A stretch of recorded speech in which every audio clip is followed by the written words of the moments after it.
दिवाली के आते ही बाजार में हुक्का पाती की खूब बिक्री होने लगी है।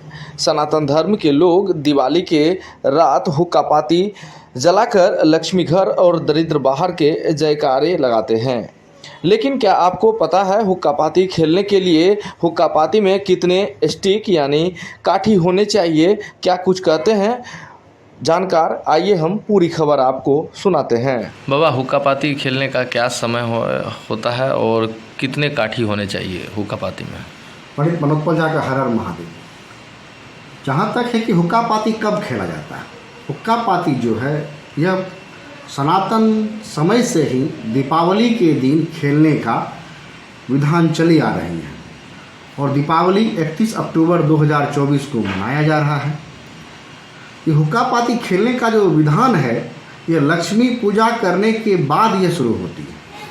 जहाँ हम अपने आप को कहा कि 3:23 के बाद लक्ष्मी पूजा का प्रारंभ शुभ मुहूर्त होने जा रहा है और यह रात्रि 11 साढ़े 11 बजे तक रहेगी। सबसे पहले लक्ष्मी की पूजा होगी। लक्ष्मी पूजा होने के बाद यह हुक्का पाती खेलने का विधान प्रारंभ होगा। हुक्का पाती में सबसे पहले यह जो है कहा जाता है कि लक्ष्मी घर दरिद्र बाहर, इसके लिए यह पूजा की जाती है, यह हुक्का पाती खेली जाती है। इसके साथ हमारे मोक्ष की प्राप्ति के लिए, उनके आत्मा की शांति के लिए भी यह हुक्का पाती खेलने का प्रावधान सनातन काल से ही चली आ रही है। इसमें जो घर के मुखिया हैं वह क्या करते हैं, एक सनाठी का बना हुआ हुक्का वो अपने घर में जितने भी पुरुष मेंबर हैं सब के लिए वह बाज़ार से खरीद कर या घर में ही सनाठी का बना लेते हैं, सन की सहायता से, डोरी की सहायता से। साथ साथ वो जो हुक्का है इसको अपने पूजा स्थल पर, तुलसी पिंडा पर और घर के छत पर भी रखने का प्रावधान।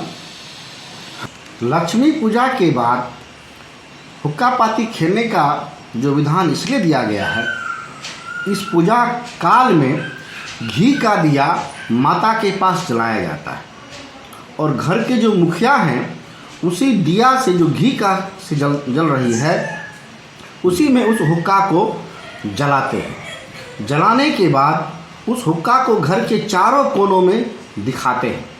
सावधानी से दिखाना चाहिए। दिखाने के बाद हुक्का को, जलती हुई हुक्का को घर से बाहर ले जाते हैं अपने मेन गेट पर। वहाँ पर रुक करके पुनः लक्ष्मी घर दरिद्र बाहर, लक्ष्मी घर दरिद्रता बाहर, लक्ष्मी घर दरिद्रता बाहर 5 बार कहते हैं और पुनः खुली आकाश में जा कर के घर के सभी पुरुष वर्ग खड़े होते हैं और जो घर के मुखिया हैं उस जलती हुई हुक्का को 5 बार आकाश में ऊपर नीचे करते हैं।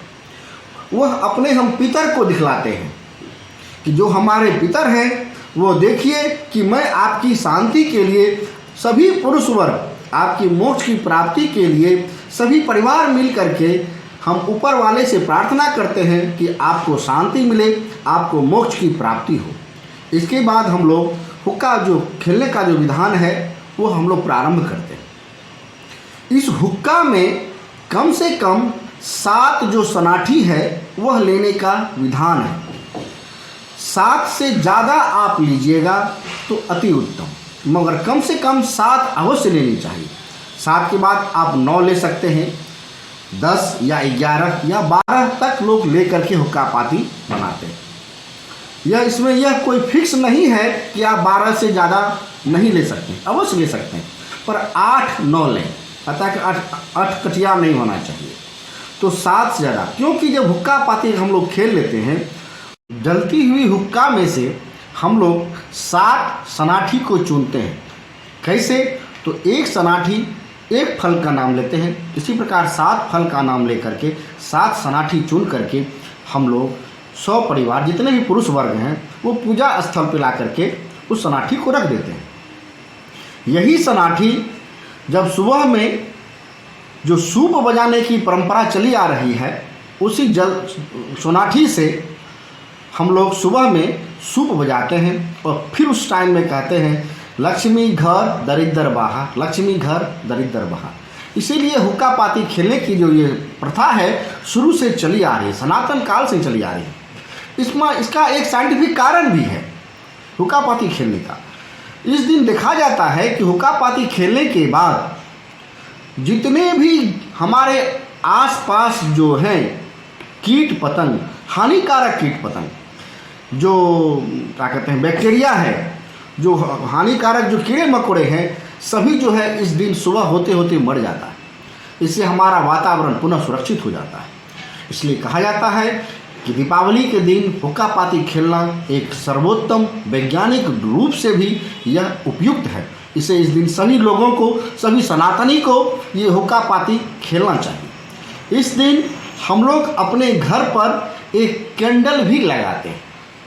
उस कैंडल भी पितरों को सूचना दिया जा रहा है कि आपके घर में दिया जल रही है और आपके लिए भी मैं एक दिया आसमान में जला चुका हूँ कि आप भी वहाँ पर उजाले में रहिए। अमावस्या की जो काली रात है वह आपके जीवन से समाप्त हो जाए और उजाले की तरफ आपकी आत्मा बढ़े और आपको मोक्ष की प्राप्ति हो। आप पुनः फिर से मनुष्य कोख में जन्म लें।